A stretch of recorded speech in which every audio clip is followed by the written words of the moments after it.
Today we're going to learn about Gibson's first Relic'd Les Paul.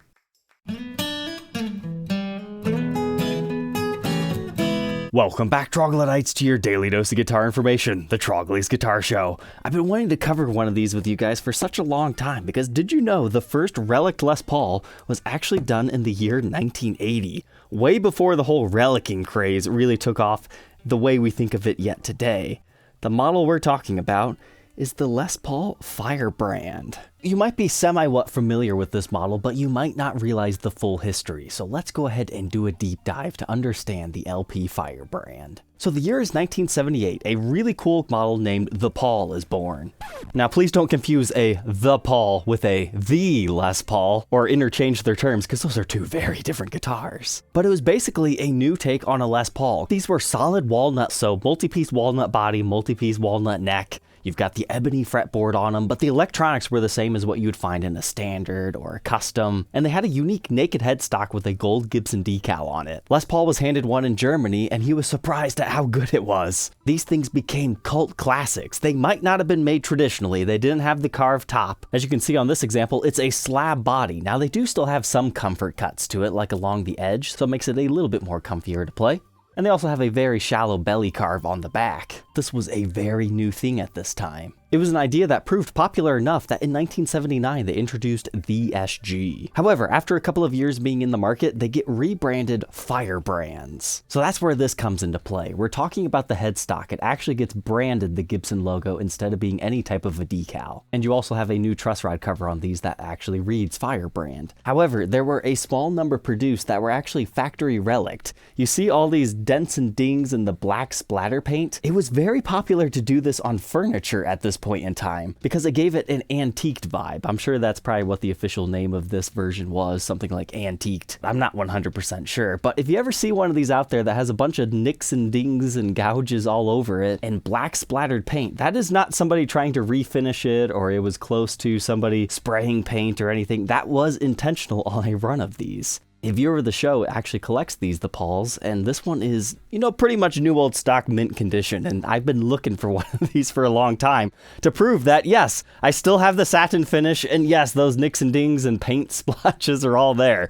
This is a fantastic example. He was not lying there. During the name change of these two Firebrand, the body material also changed to mahogany. Randy Leonard, an employee at Gibson at the time, suspects that the Firebrand finish with the dents and splatter paint was done to make the mahogany bodies look a little bit better, since the previous natural walnut woods had a slightly better look to them with the satin finish, which might explain why they later introduced a Firebrand The Paul Deluxe version. So the Firebrand Deluxe models actually had the gloss finish, and you can find them in natural. They had some other hues out there. Towards the later years of production, you can find a bunch more exotic finishes as they start to use them up. The deluxe models get a painted headstock cap that has the regular Gibson logo. They look a bit more normal. The Firebrand The Paul Deluxe features a full-on gloss finish. They weren't actually fire branded. They didn't have the antiquing done to them. Even though the mahogany might be more traditional, usually it's the walnut ones that people want because they're unique. That's what they think of when they think The Paul. The true LP Firebrands seem to have only existed in 1980 and maybe some in early 1981. But The Paul as a body shape and general layout were essentially completely phased out by 1984, but you can still occasionally find them in early 85 as they were using up old parts. So in many ways, these are precursors to the Les Paul Studio before they came out in 1983. But you can't forget about models like the Melody Maker, the Gibson Marauder, the Gibson S1, and to a lesser extent, things like the L6S. That's basically what a The Paul is. It's the evolution on the Marauder and S1, but in slightly more Gibson fashion, rather than trying to be a Tele or a Stratocaster. Also in 1980, you get the introduction of the Gibson Sonics. Now that is a step below these. That had the resin body, lesser quality woods, it was a bolt-on, it had way different electronics. So even though I say The Paul and Firebrands are kind of entry level, they're like solid entry level. These are nothing to sneeze at. Also in mid-1980, they introduced a solid body 335 called the 335S. That one's got 3 different versions. There's a maple-bodied one, walnut, and mahogany, and again, all the colors. You can check out this episode if you need to learn more. But besides being kind of a new body style, these things just rock. It's very common for people to take these into modification projects, refinish them, really make them their own. In the 1979 price catalog, the Paul was listed for $529, with an additional $99.50 if you wanted the protector case. And a VSG was slightly cheaper at $499.50. There's an old advertisement out there that said, a great SG for half a G. Now, unfortunately, the sad fate of these having the same electronics as a Les Paul Custom, except you don't have the covers on them, is they get parted out all the time. It was only a few years ago, these were like $600 to $1,000 guitars, and now they've pretty much doubled in value because as the parts of these guitars go up in value, so does the instrument, and more people part them out. So to find them all original in clean shape can be quite tricky, especially one exactly like this. So what a treat to get to document it. It looks like we even have some original case candy on this one. It's always cool to see the old hang tags, and it is actually filled out, LP ATM. Then our other one is actually for our case, which, in case you didn't notice, these came with the very nice chainsaw cases. Not every single one, but this thing is just as clean, still has our lid ribbon. So to learn more about this unique beast, let's go ahead and throw it on the workbench to take a look at its parts and specs.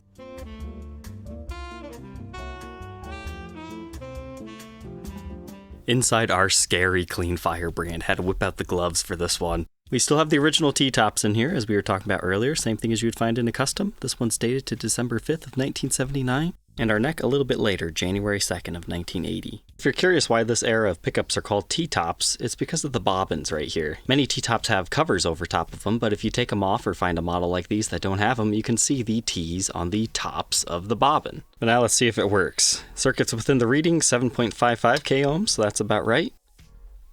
And 7.51 in the neck, so it does appear to still be functioning. And both of them for fun, 3.76. I might be saying this thing's like pristine condition, why wouldn't the things work? Sometimes when guitars don't get used, the parts just go bad. It's not all that uncommon. Here's what our neck pickup cavity looks like. You can see where they masked it off, so it doesn't have any type of a darker stain over top of it, nor the black splotches. So these appear to be mahogany, so that's what I'm hypothesizing that ATM to stand for, antique mahogany. Bridge pickup cavity, it's more of the same, but you get a 6 and or a 9 stamped in there. As far as our bridge, it's the regular Nashville style. It had been out for a few years at this point. They were made by Schaller in Germany. And here's what our tailpiece looks like with the casting mark only on the middle portion of the back. And we just have our regular 2 volumes and 2 tones for these, and our 3-way toggle switch. When I had these in the past, I was always curious, how can you tell if it was, factory dinged up versus a ding that somebody else put on it? This example kind of helps let us know because it appears most of these dents in the top that were factory put there are kind of half moon in shape. They look like a circle, but then there's a straight edge to it.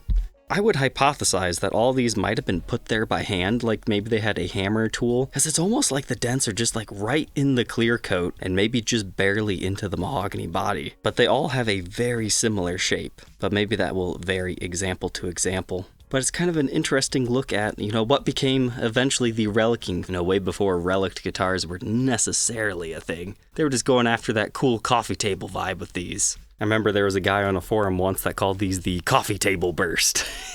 I actually did used to have a table that looked like this, so I know exactly what we're talking about here. You'll notice this still has the satin finish 100% intact. If you know anything about satin finishes, as soon as you start to play them, your skin will naturally buff up the areas into a glossier finish. That's why most of the Pauls that you buy secondhand nowadays on the vintage market will look like they just started life as gloss or like a semi-gloss. But no, all the Pauls that were not a deluxe of some sort started with the straight up satin finish. So that's why I'm being really careful of this one. I'm not going to pick it too hard. This is a time capsule. It is beautiful.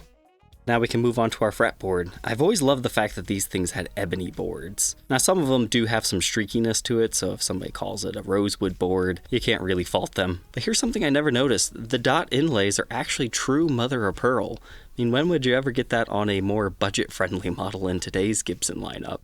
We have the 12-inch fretboard radius with a 24 3/4-inch scale length, a nut measurement of 1.69 inches, which increases to 2.07 by the 12th. First fret neck depth, 0.85, and about 1.04 by the 12th. However, you're starting to hit the heel, so at the 10th, 0.96. There's that neck profile at the 1st and 12th fret. It definitely starts to widen up as you go, but maintains a similar shape. I would classify these more so as 60 slim neck profiles, but they have a nice roundedness to it. But here you can see what I was talking about, how they definitely beef up towards the heel.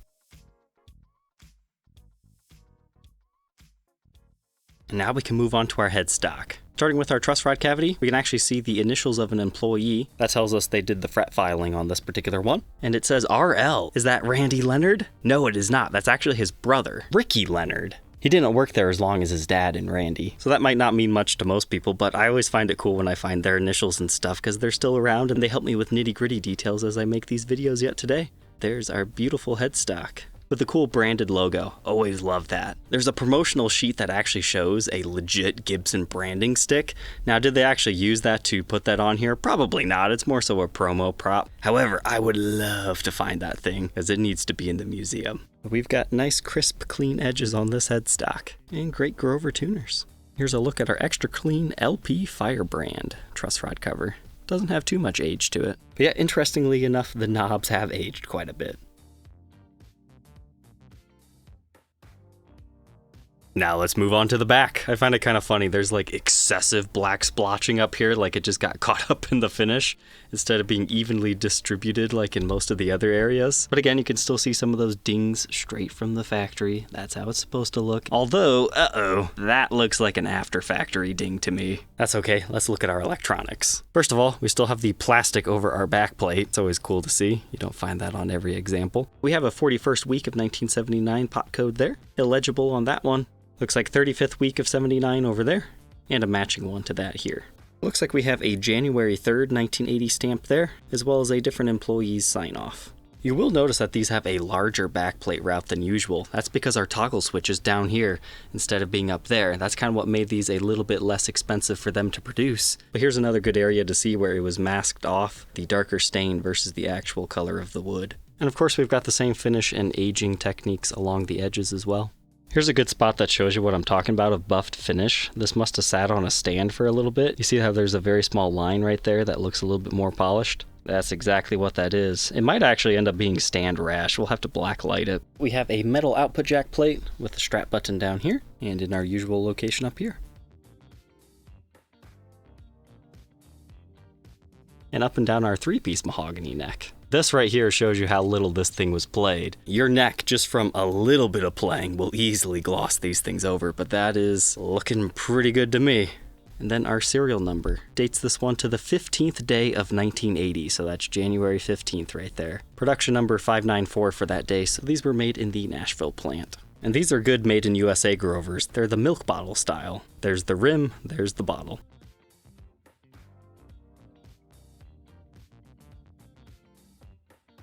What does a minty fresh guitar look like underneath blacklight? Well, it still does glow. Just shows you how it's aged a little bit. I like how all the factory dents and dings show up perfectly right here, but those knobs are glowing beautifully. Not too much to see on our neck. Headstock has a very similar phenomenon. And now the backside. All looking good. Even the film over top of that is fluorescing a little bit, but here we can see our non-factory ding. It looks just a little bit different than the others, mainly the size. And oof, another ding on the side. Almost looks like it hit a cymbal or something. I missed that. Yeah, that is tricky to see in regular lighting for it to really stand out. And then yes, that is definitely looking like a stand mark on the bottom. You can see a little bit on the other side too. Neck's looking pretty good. It almost looks like there's a little bit of clear coat wear, but I really don't feel that, so that might just be a difference of how they applied the finish. But maybe not, because that does look a little bit more worn down as compared to our heel right here, the rest of the body. I mean, this has all an even glow, but this is a little bit lighter. Our headstock is looking great. All said and done, this one weighs 8 pounds, 3.7 ounces. Let's go ahead, plug it in, and lightly hear how this one sounds.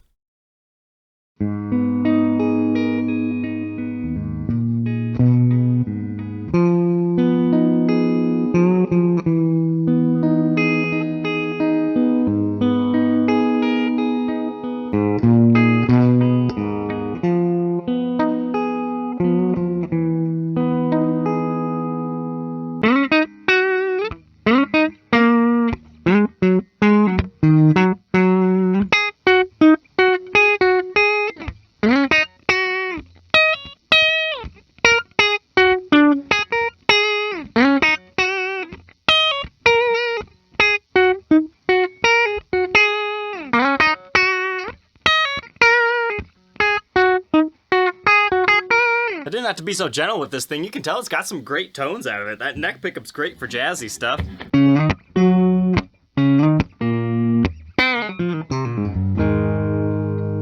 Middle's kind of chimey for country.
Now that we know all about the cleanest Firebrand that I've seen, what are my final thoughts on this?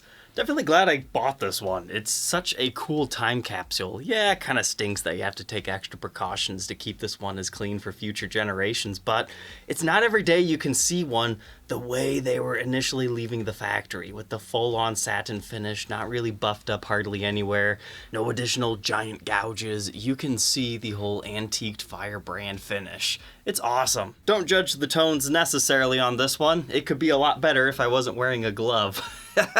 Is that a little overkill? Yes, but it survived this long. I don't want to buff up this finish. It is meant to be viewed. It'll take people back to time when they see this thing in the museum. So, Troglodytes, I hope you enjoyed checking it out. Don't forget to like, comment, and subscribe, and we'll catch you tomorrow on the next one.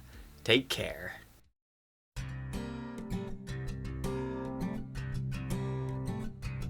If you enjoyed tonight's episode, consider subscribing. I post videos like this every day. And you might even enjoy this next one.